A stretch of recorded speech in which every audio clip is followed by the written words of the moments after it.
Hi, my name is Dr. Ruby Payne, and I would like to tell you about my new book, Emotional Poverty Volume 2. It follows Emotional Poverty Volume 1, and basically what it does is gives more in-depth information from Emotional Poverty 1. The purpose of both books is to help give educators a vocabulary to talk about what's happening emotionally to them and their students, and to give strategies to deal with it. As we become more and more acquainted with what is happening with COVID and the emotional impacts on children, it becomes absolutely critical that as educators, we have a better vocabulary and a better understanding. One of the things that we're going to look at now in depth are part of the continuation of Emotional Poverty 1, and this is an organizer for the book. What we're going to look at is the emotional body tells. In other words, how do you look at the child's emotional responses physically and understand what that means in terms of a deeper issue and strategies to deal with it. And I use the research of the FBI, Navarro, in which he looks at how you begin to examine bodies to know when they're in distress or not.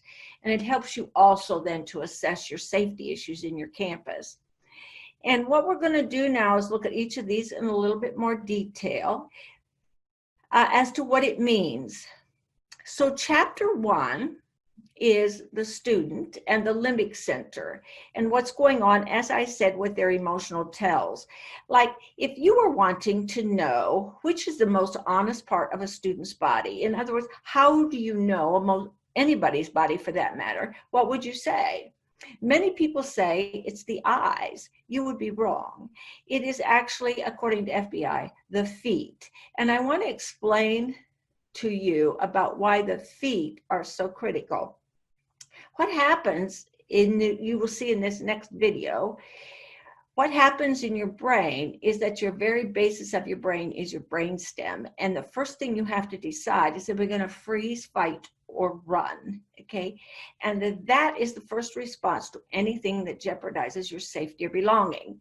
And I've simplified what Brian Siegel has done in UCLA to talk a model for the brain. Your hands are in many ways a model for the brain. So I want to explain this and then talk about why the emotional tells are critical.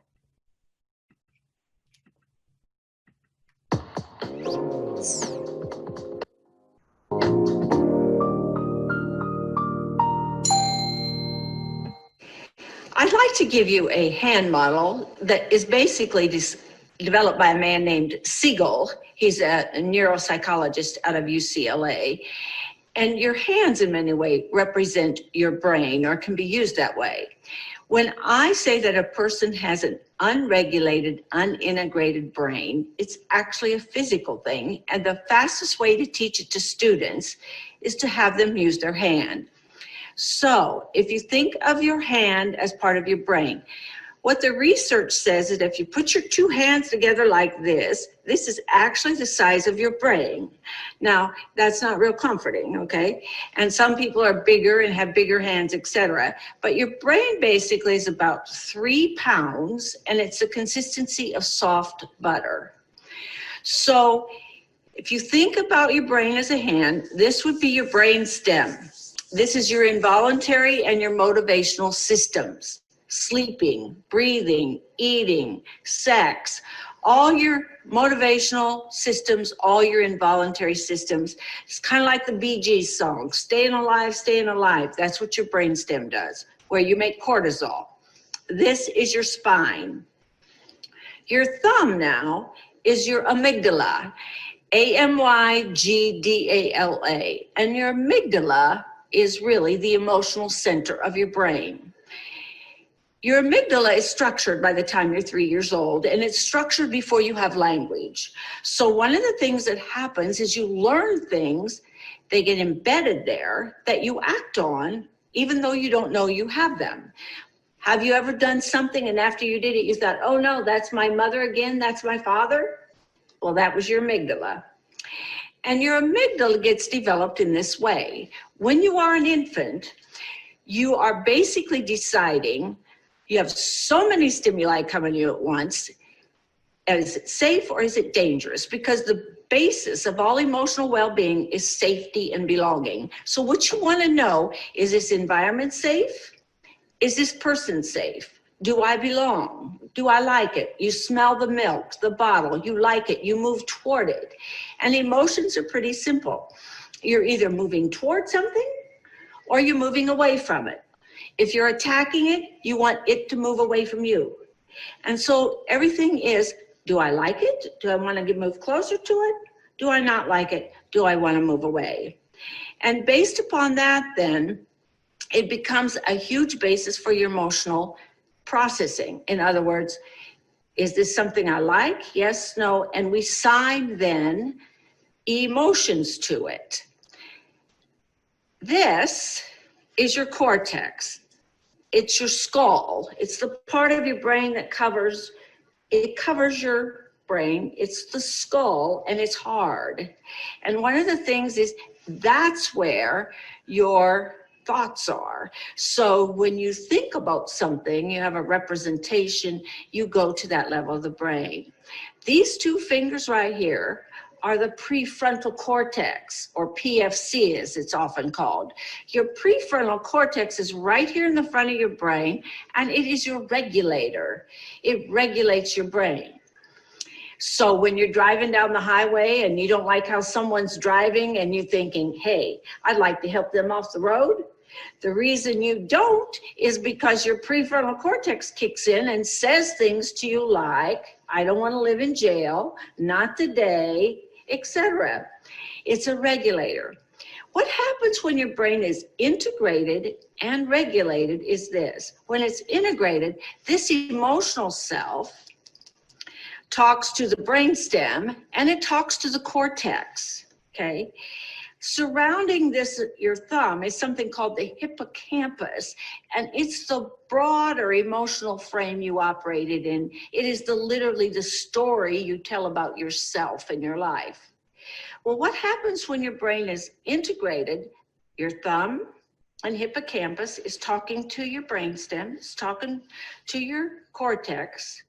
When it's regulated, it means that your prefrontal cortex is controlling your reaction.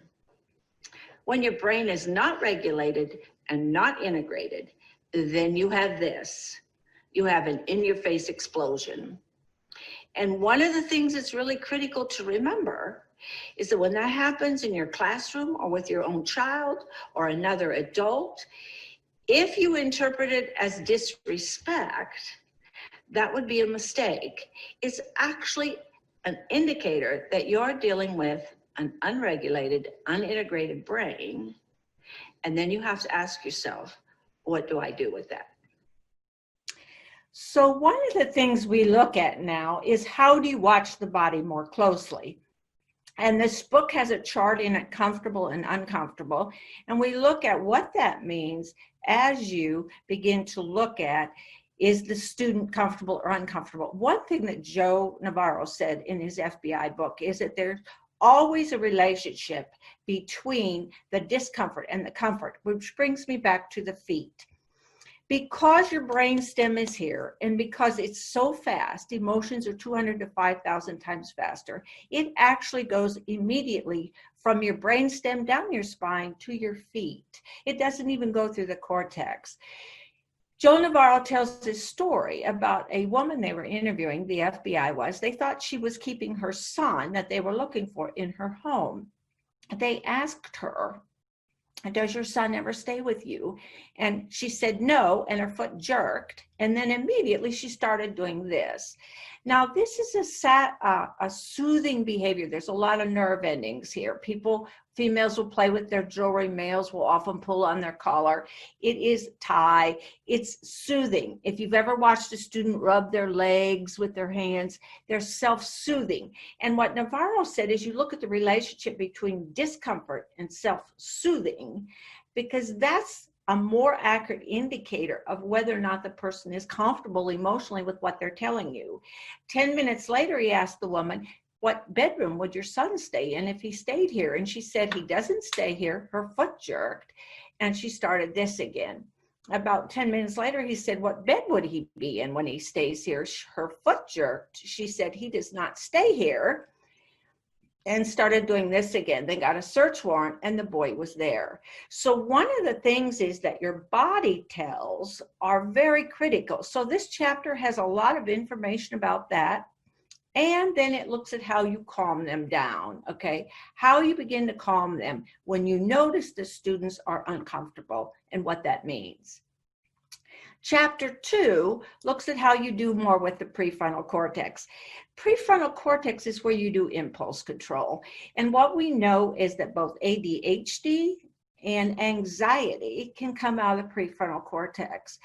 The thing about anxiety and ADHD is simply this, that they are indicators that there's an issue. And one of the things that your prefrontal cortex does is it empathy, insight, response, regulation, body regulation, attuned communication. That means I see you, you see me, okay?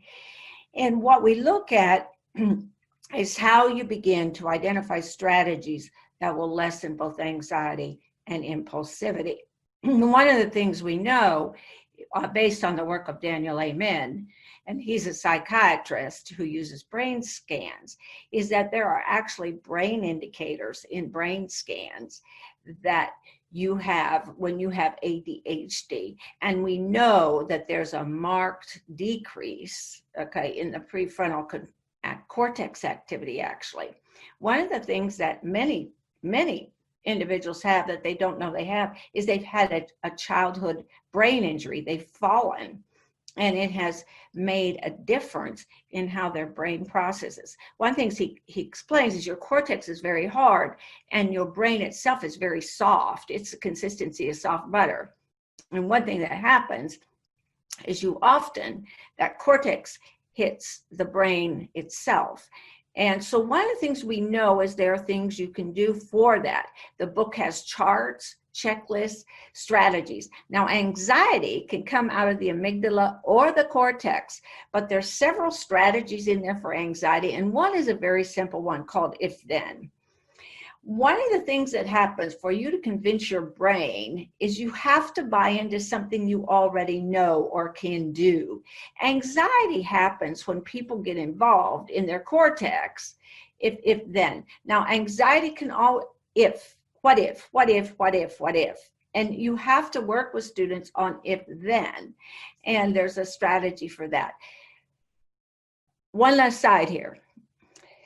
If anxiety comes out of your amygdala, it's an emotional response. It actually hijacks your cortex and you're not able to actually think. So there's two kinds of anxieties.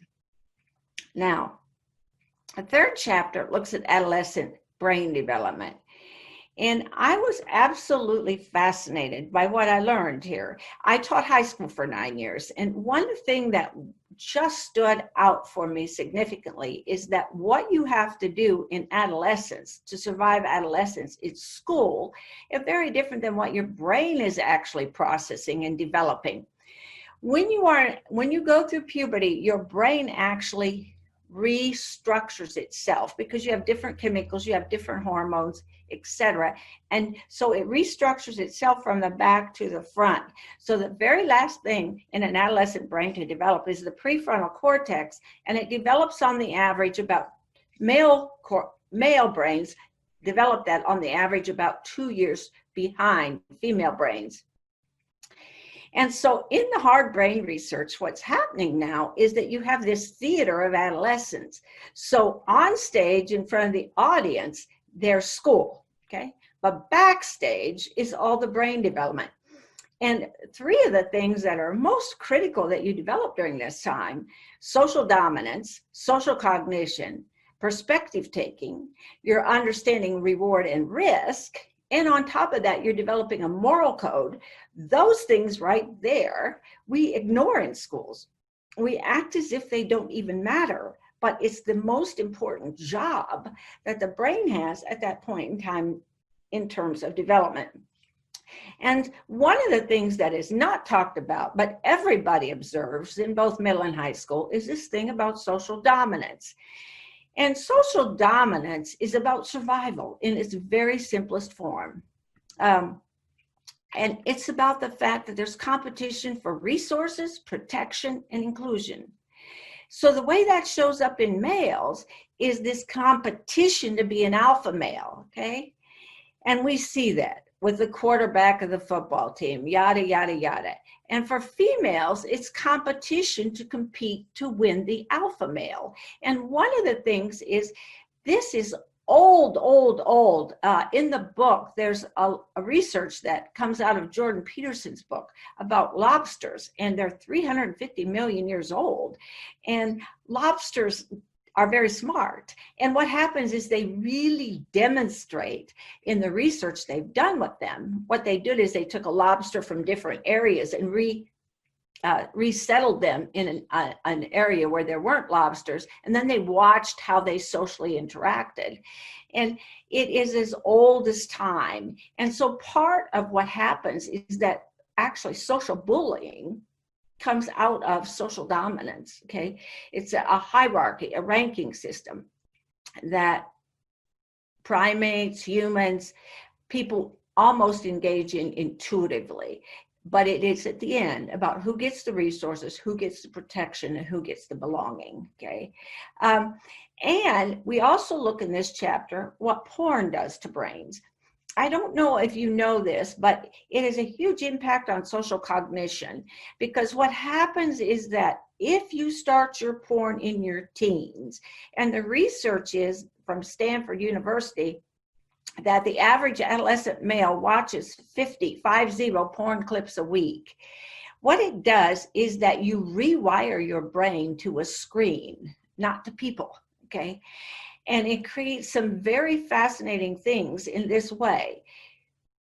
Eventually, and we talk more about it in the workshop, but eventually what happens is that your social cognition suffers significantly. In other words, how people interact, how you read people, how you have relationships. And what we know is this, that what you have to do, a part of identity in adolescence, is figure out who you are as a sexual individual, because that leads you to intimacy, and intimacy then leads you to having an adult life that is full of relationships, beneficial. And the problem is this: when you don't have intimacy, then you're isolated. And in the social determinants of health research, social isolation is as damaging to you physically as cigarette smoking, and you, on the average, die much younger than your peers.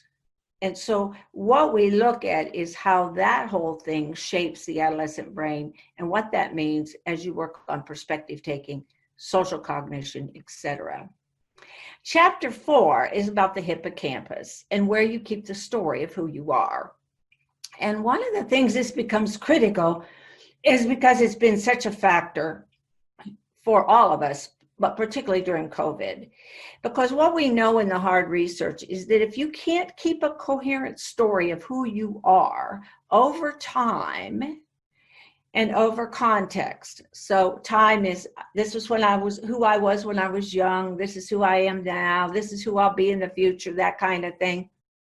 Context is, this is the way I'm at home, this is the way I'm at school, this is the way I'm at work.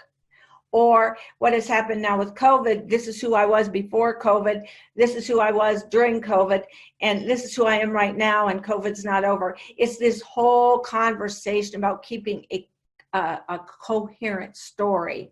In fact, we know that a lot of PTSD, particularly for vets, is related to the inability to have a coherent story. And we know that if you come out of financial poverty, your hippocampus is smaller than kids who come out of an educated household. It's much more difficult for you to have a coherent story of who you are. And so we look at how the stories identify your wounds, how they have you build a coherent story, and how you use metaphor stories to make that happen. Metaphor stories are absolutely fabulous, and there's a technique that you can use with students to help understand what story they're carrying around in their head. If you've ever had a student and you watched them do something and you knew they didn't know why you did it, They did it, and you don't know why they did it. One of the tools you can use is a metaphor story. Chapter 5 is about stressed adults.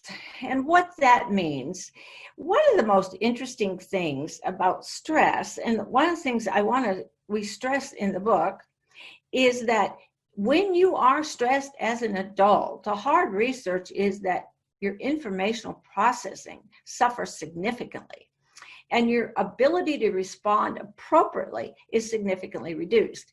And I can tell you from my own personal experience that when I'm stressed, I don't make the best decisions at all, okay? And so it's a lot like an iceberg. About 90% of it is held in your cellular level in your cells, okay? Cells have memory, okay? And you hold a lot of stress there.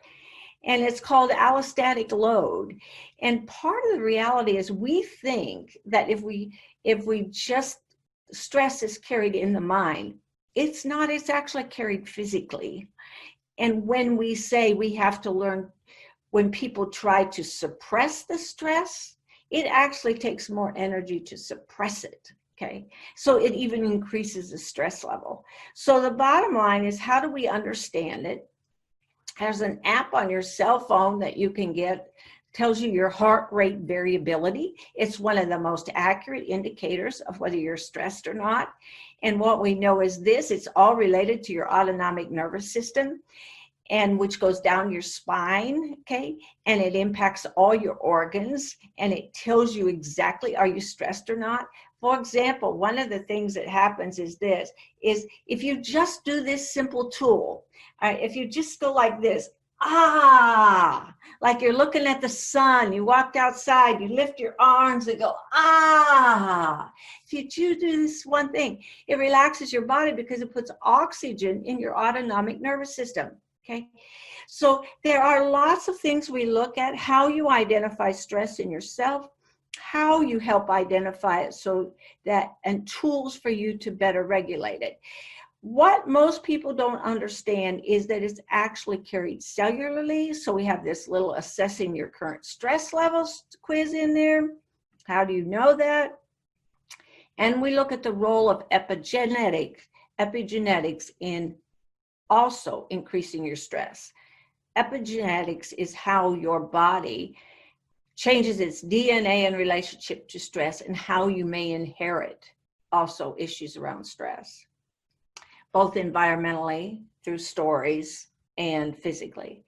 The last chapter in the book looks at a brain-based approach to parents and caregivers. It's about the emotional dance of parenting.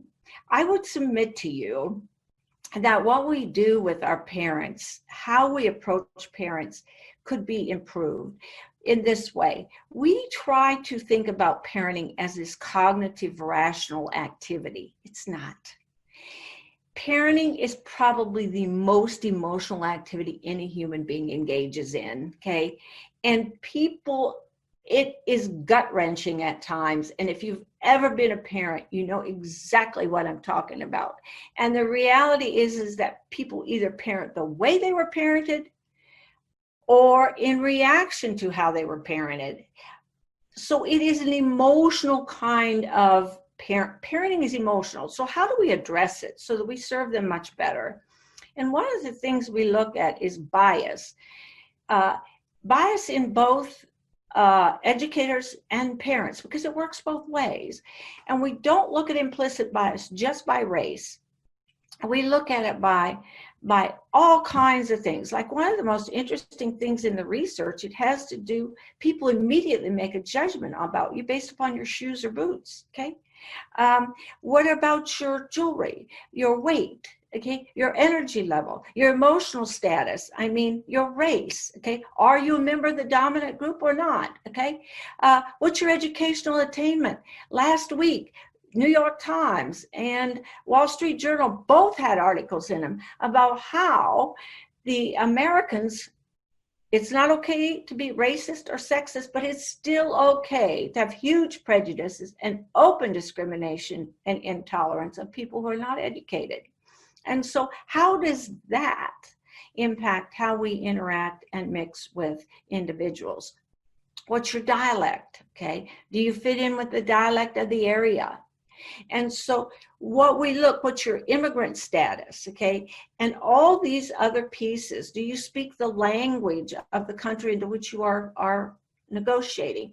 So we look at implicit bias, and we also look then at institutional bias.